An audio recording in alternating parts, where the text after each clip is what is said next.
জীবনে বড়লোক হতে সবাই চায়, বেশি বেশি পয়সা ইনকাম করতে, ভালো বাড়ি, ভালো গাড়ি, এই সমস্ত কিছু সবাই চায়।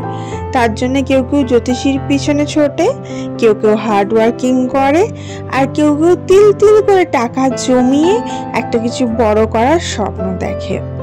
Hello everyone, this is Ivy. Welcome back to my channel. Isha's ডায়েরিজের একটা নতুন সকালে তোমাদের সকলকে ওয়ার্ম ওয়েলকাম জানাই। আশা করি তোমরা সবাই ভালো আছো, সুস্থ আছো। আমরাও বেশ ভালো আছি। আজকে তোমাদের সাথে একটা দারুণ টিপস শেয়ার করব, কি করে তোমরা বড়লোক হতে পারবে। রিসেন্টলি আমি একটা রিলসে দেখলাম, সেইটাই তোমাদের সাথে শেয়ার করছি। একটা ওয়েল নোন পার্সন শেয়ার করছে যে শুক্রবার, সপ্তাহের 7 দিনের মধ্যে শুক্রবার দিন সামান্য একটা জিনিস করেই তুমি ঘরের মধ্যে ধনলক্ষ্মীর আগমন করতে পারবে। যে জিনিসটা হচ্ছে, সব থেকে ইম্পর্টেন্ট জিনিস হচ্ছে নিজের বউকে সময় দেওয়া, নিজের বউকে কিছু জিনিস গিফট করা। কি জিনিস গিফট করা? যখনই তুমি তোমার বউকে কিছু গিফট করবে, ফ্রাইডেতে গিফট করবে, লাইক পারফিউম, পার্স, কিছু কসমেটিক্স। তোমরা অনেকেই ভাবতে পারো ছেলেরা যে বউকে টাকা পয়সা দিলে বা বউকে টাকা পয়সা দিয়ে কোনো কিছু সাজের জিনিস কিনে দিলে তাহলে ওয়েস্ট হচ্ছে ওটা, কিন্তু আদতে সেটা হয় না। আদতে ওটাই কিন্তু লক্ষ্মী আগমনের একটা পথ। তার কারণ হচ্ছে, তোমার বউ ঘরে যতটা সুন্দর সাজা গোজা করে থাকবে, যতটা তুমি ইনভেস্ট করছো তার কসমেটিক্স, তার অর্নামেন্টসের ওপর, তার দ্বিগুণ থেকে 3 গুণ ফেরত আসবে তার সাজা গোজা সুন্দর থাকার ফলে। তোমরা দেখবে ভিখারি কিন্তু চিরতরে ভিখারিই হতে থাকে, বড়লোক হয় না। কিন্তু কোনো কোনো গরিব মানুষ তারা নিজেকে ফিটফাট রাখে বলে কোনো সময় তার দশা এতটা ভালো হয়ে যায় যে হঠাৎ করে সে বড়লোক হয়ে যায়। লাইক একটা চাওয়ালা আছে, না আমার বলছি না, সবাই জানো, ওয়েল নোন পার্সন। সে কিন্তু চা বিক্রি করতো, কিন্তু তার একটা আলাদা সোয়াগ ছিল। তার কারণ হচ্ছে সে কিন্তু আলাদাই লেভেলে এক ধরনের সাজগোজ, ফিটফাট, অন্য একটা লুক ক্রিয়েট করেছিল নিজের মধ্যে। আজ কিন্তু তার দরজাটা আকাশ ছোঁয়া পৌঁছে গেছে। তো জিস্ট কথা এটাই, যদি তুমি নিজেকে সেই জায়গায় পৌঁছাতে চাও, তাহলে নিজের বউকে যত্ন করো, নিজের বউকে ভালোবেসো। আর সব থেকে বড় কথা, যখনই অফিসে যাবে, এই যে আমার বর যেমন কপালে একটা হামি খেয়ে দিয়ে গেল, তোমরাও যখনই বেরোবে, বিশেষ করে শুক্রবার দিনটা মন থেকে নিজের বউকে ভালোবেসে তার কপালে একটা হামি খেয়ে তারপরে অফিস যেও। দেখবে তোমার দিনটা ভালো যাবে, সপ্তাহটা ভালো যাবে। আসছে দিনগুলোতে তুমি আরো বেশি প্রসপারিটি পাবে, আরো বেশি আর্নিং করতে পারবে, ধনলক্ষ্মী তোমার ঘরে আগমন ঘটবে। এই জায়গায় যদি তুমি তোমার বউকে দুটো কথা শুনিয়ে দিয়ে চাও, সেক্ষেত্রে কিন্তু ঘরে কোনোদিনই লক্ষ্মী আগমন ঘটবে না, বা যেটা আসছে সেটা কোনো না কোনো ভাবে বেরিয়ে যাবে। যদি কেউ অ্যাস্ট্রোলজি মানে, তারা জানবে যে শুক্র দশা ভালো হলে তার জীবনে আর্থিক দশাটাও ভালো হয় বা সম্পর্কটাও ভালো থাকে। তো সেই শুক্রর দশাটাকে ভালো করতে বা উন্নত করতে নিজের বউকে একটু যত্ন করতে হয়, বা নিজের বউকে একটু ভালো ভালো জিনিস গিফট করতে হয়। এখন অনেকেই বলতে পারে শুক্রবার পারফিউম, পার্স, অর্নামেন্টস, এত কিছু গিফট করার টাকা কোথা থেকে পাবো? তার জন্যে অ্যাস্ট্রোলজাররা বলছে একটা ছোট্ট রেমেডি। জাস্ট নিজের কাজে বেরোবার সময় তোমার বউকে যত্ন করে নিজে একটা হামি খাবে তার কপালে, অ্যান্ড দেন বেরোবে, মানে একটা কিস করবে তার কপালে। সেটা মন থেকে করবে, এটা নয় যে কিছু পাওয়ার জন্য করছো, ভালোবেসে করবে, নিজের বউকে ভালো রাখার জন্য করবে, নিজেদের সম্পর্কটা উন্নত করার জন্য করবে। দেখবে আস্তে আস্তে নিজেদের সম্পর্কও ভালো হবে, এবং তার সাথে সাথে তোমার ঘরে ধনলক্ষ্মীর আগমন ঘটবে। করেই দেখো, আশা করি ফল পাবে। জানো তো, মানুষ একদিন নাটক করতে পারে, দুদিন নাটক করতে পারে, কিন্তু বছরের পর বছর, দিনের পর দিন কেউ নাটক করতে পারে না। আমার চ্যানেলটা কিন্তু অনেক বছরের পুরনো চ্যানেল। আমি যে জিনিসগুলো বলছি বা যে জিনিসগুলো দেখাচ্ছি সেটা কোনোটাই কিন্তু নাটক নয়, সব কিছু রিয়ালিটি। আমি যদি কোনো কিছু নাটক করে দেখাতাম সেটা কিন্তু একদিন দুদিন দেখাতে পারতাম, বছরের পর বছর রিপিটেডলি কিন্তু নাটক করাটা সম্ভব হয় না। বিশেষ করে আমাদের ডেলি ব্লগার যারা, তাদের জন্য বলছি।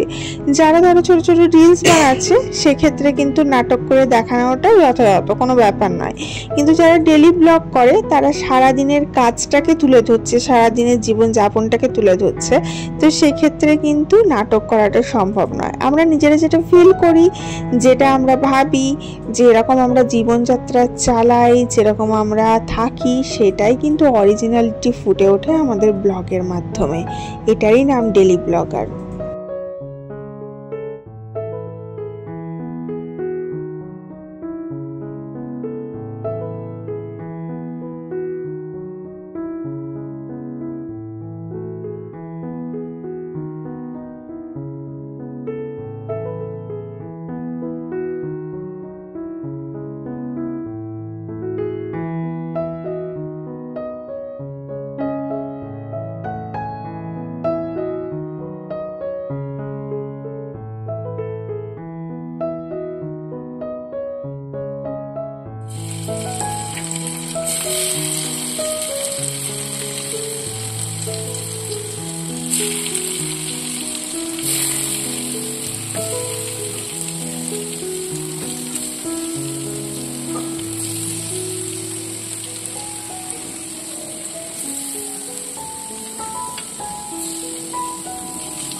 আজকে একটু পনির করব, তো পনিরগুলোকে আমি একটু নুন আর হলুদ মিশিয়ে ভাজছি, পনিরের সবজি করব।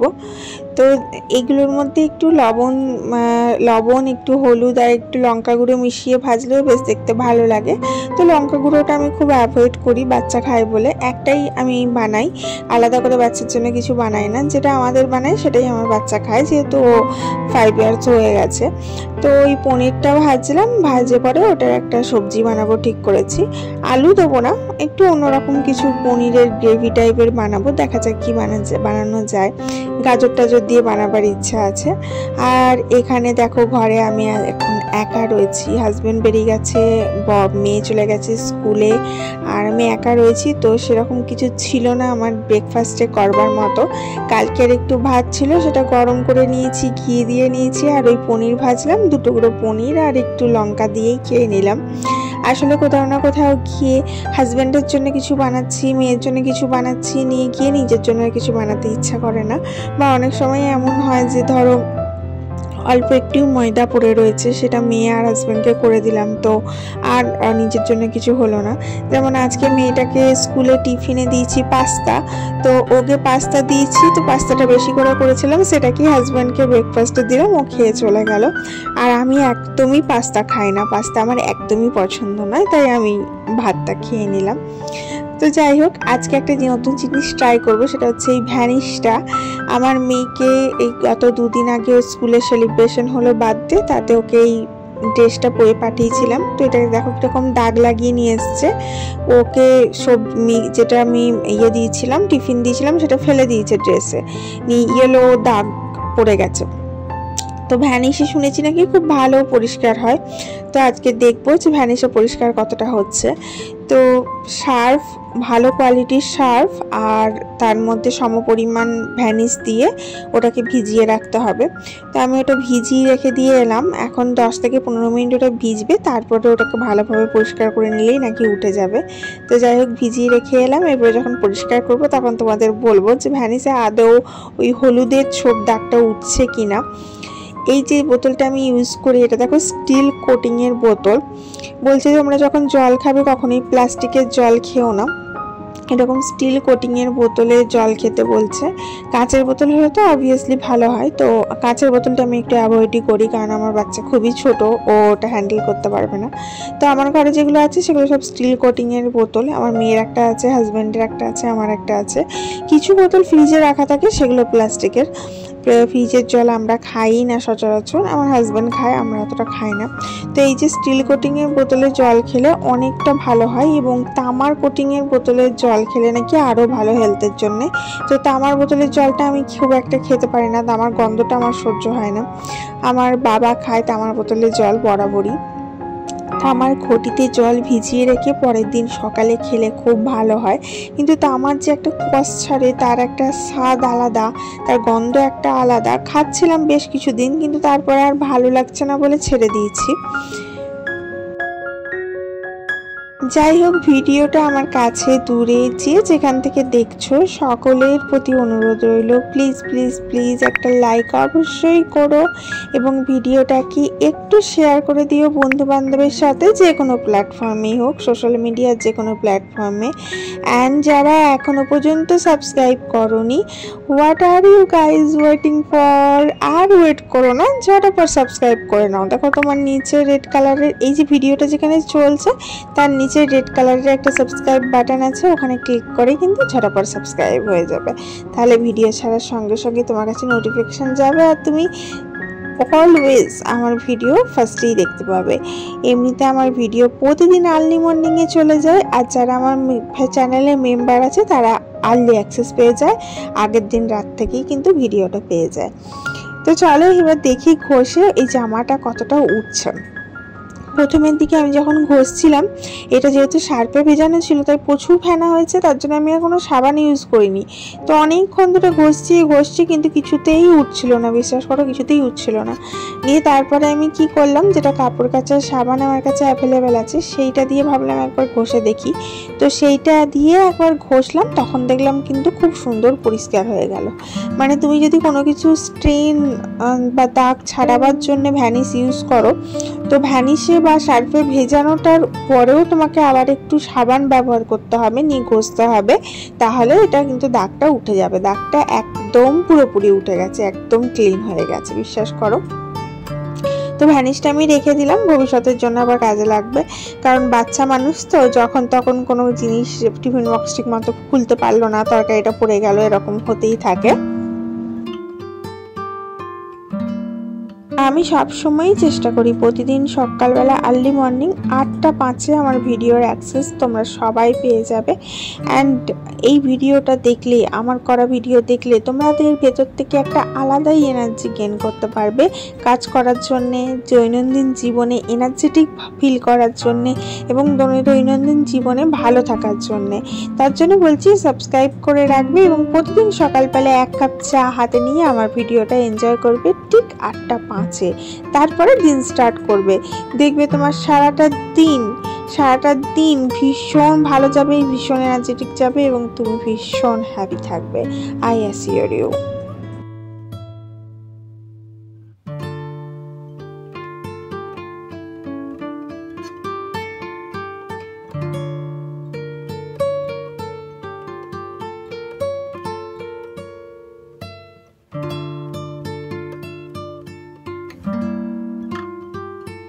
তাহলে চানটা সেরে নিই, দেন তোমাদের দেখাচ্ছি লাঞ্চে কি আছে।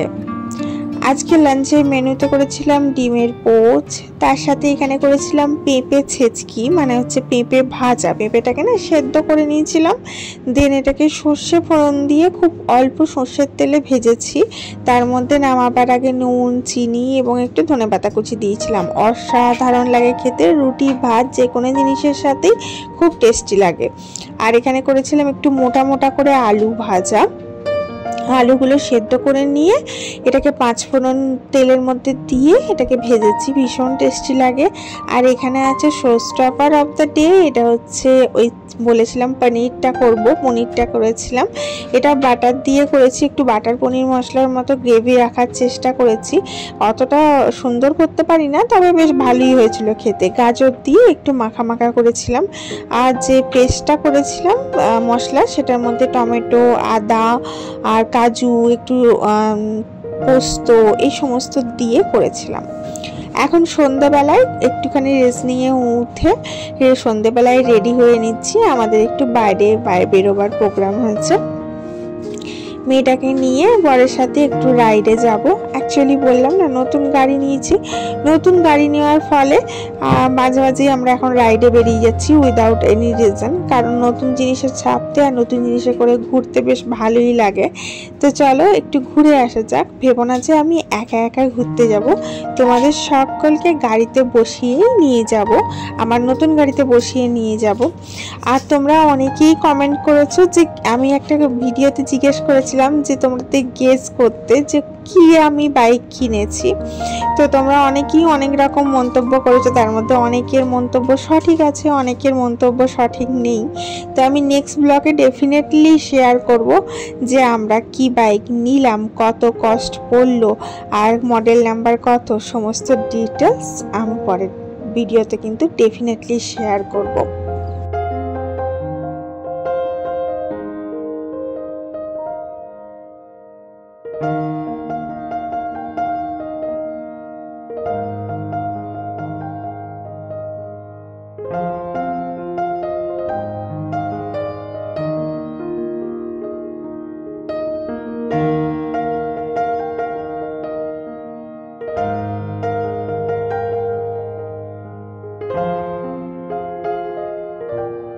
অলরেডি হাজবেন্ড নিচে চলে গেছে আর এখানে আমি আর আমার মেয়ে নিচে নামছি মজা করতে করতে। লিফটে যেহেতু আমরা 10th ফ্লোরে থাকি তার জন্য নামতে একটু সময় লাগে, তবে খুব একটা সময় লাগে না।